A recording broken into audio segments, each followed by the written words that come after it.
ময়মনসিংহের গৌরীপুরে বিএনপির ৪৭তম প্রতিষ্ঠাবার্ষিকী পালিত হয়েছে।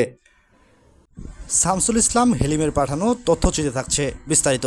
জাহাঙ্গীর হোসেন পাপ্পু যুগ্ম সাধারণ সম্পাদক, উত্তর জেলা যুবদল ও মোহাম্মদ জহিরুল ইসলাম সাবেক ছাত্রনেতা, গৌরীপুর পৌরসভা। তাদের নেতৃত্বে বেগম খালেদা জিয়াকে অনুসরণ করে ছোট শিশু রামিসা ফারিহাকে নিয়ে এবং অন্যান্য নেতাকর্মী সহ গৌরীপুরের প্রধান সড়ক ধরে বিশাল মিছিলের মাধ্যমে ৪৭তম প্রতিষ্ঠাবার্ষিকী উদযাপিত হয়েছে। আমরা দেশনেত্রী খালেদা জিয়ার প্রতীক অনুসরণ করে ছোট্ট শিশু রামিসা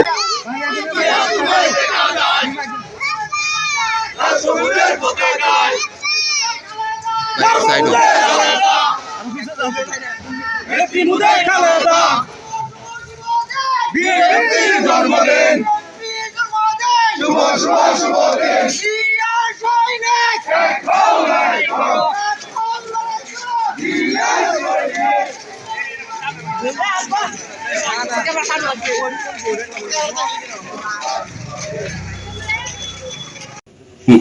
আমি ছোটবেলা থেকে খালেদা জিয়াকে পছন্দ করি, এই জন্য আজকে আমি খালেদা জিয়া এসেছি। সামনে ধানের শীষে সবাই ভোট দিবেন এবং বিএনপির জন্মদিনে সবাই শুভেচ্ছা।